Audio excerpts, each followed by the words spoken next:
We have one action item to approve the resolution presented by Brian Upton. Mike, Yeah, I'll make the motion to approve the resolution. okay, we have a motion by Mike, second by Bing. All those in favor?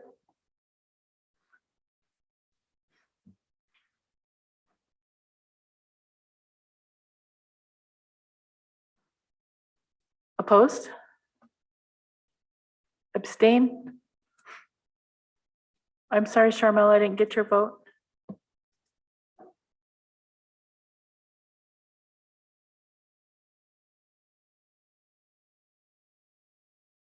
Okay, let's show Charmel out of the room. Motion carries. And I just wanted to take this time to thank Rhonda Swaney as well for all of her years of dedicated service to the tribes and so many different capacities. And, you know, as Dan said, she is irreplaceable. You know, in the legal department, well, I know that everyone will step up and do their part, but Rhonda's definitely one of a kind that brought so much experience and expertise and passion to the table that she will definitely be missed. So thank you, Rhonda.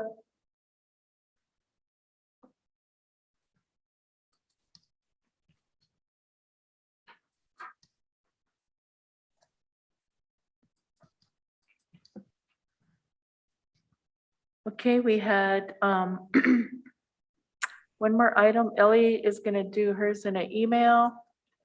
And I guess Bing and I could give a really quick report on our district meeting last night before we break for lunch, and then we'll come back at 1. So last night we had a district meeting in Arlee. We had the water rights registration team, Mary Price and Christina Corville, were there to inform the membership on the opening of their office January 10th in the old property and supply mailroom just south of the, or north of the complex.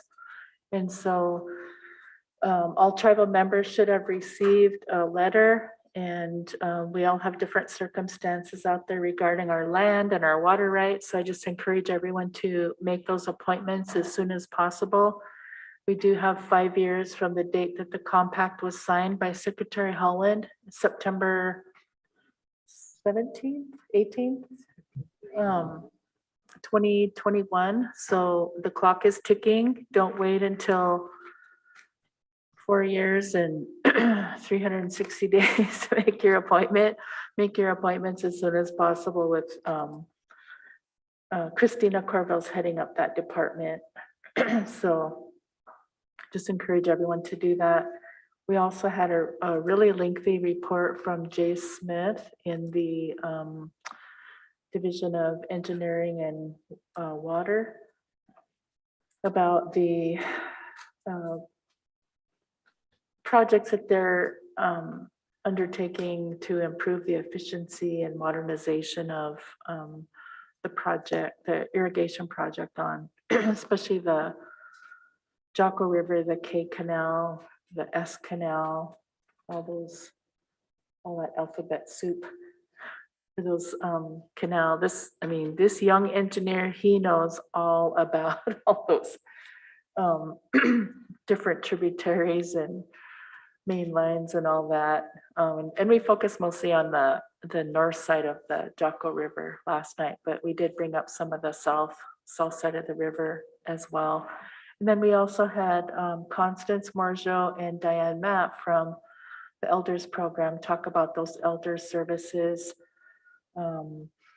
some of the unmet needs of our elders came up, and we know that those will be taken into consideration with our elders inventory that they're undertaking in the near future.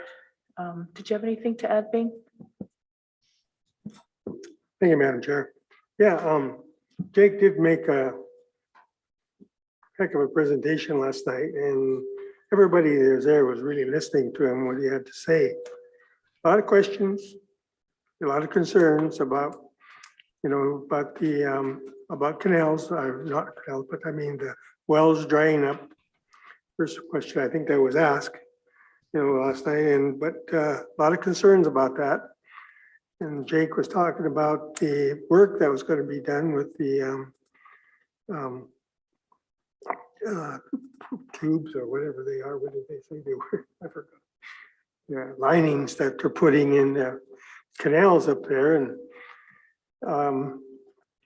talked about, like Shelley said, talked mostly about the north side of the canal up there, and then some of the south side. But there were questions a little bit about south end up there, RD Valley, but he also talked all the way down, into Dixon, Charlotte, and the canals down there too. And like Shelley said, he's really knowledgeable about his business there, and it was good to hear what he had to say, and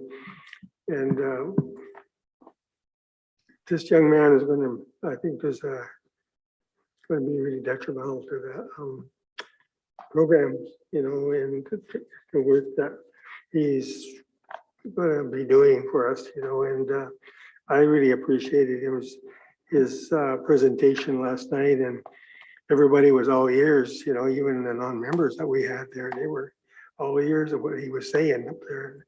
Wasn't too much feedback or kickback from them people, but but it was good to hear what he had to say, and the work that is planned down there and for the next few years. So I was really, really happy with his presentation, and Constance, with her presentation, and like I said earlier this morning about her, with the elders over 70 years old, that they can sign up and receive those services that they offer over there, and just, they can get them.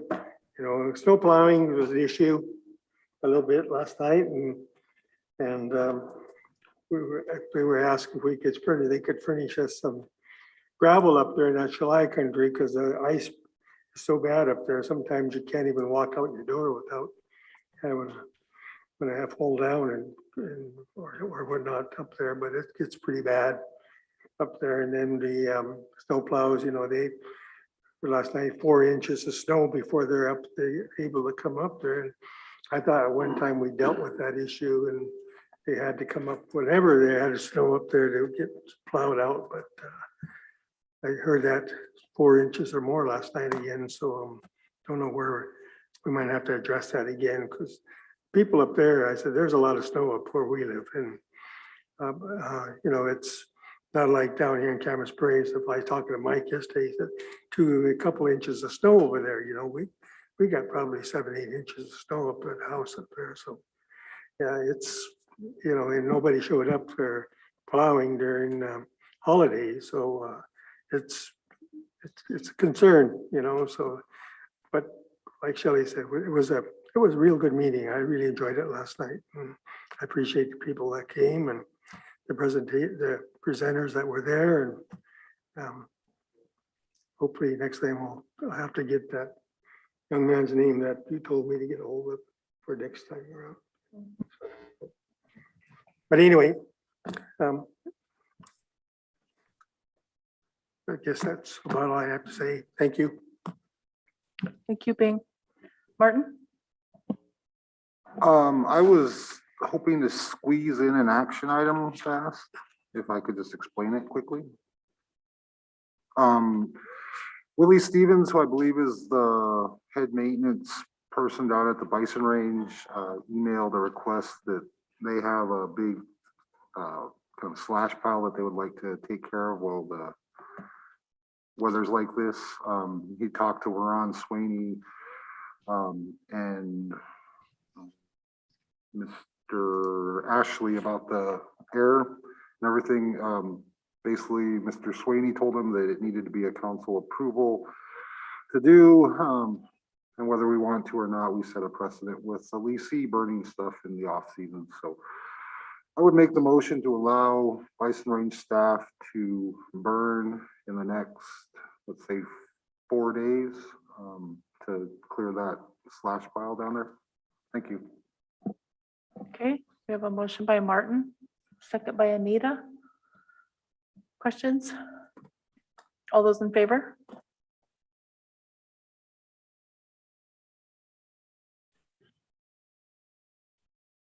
Motion carries unanimous. Thank you, Martin. Okay, we'll come back at 1 o'clock.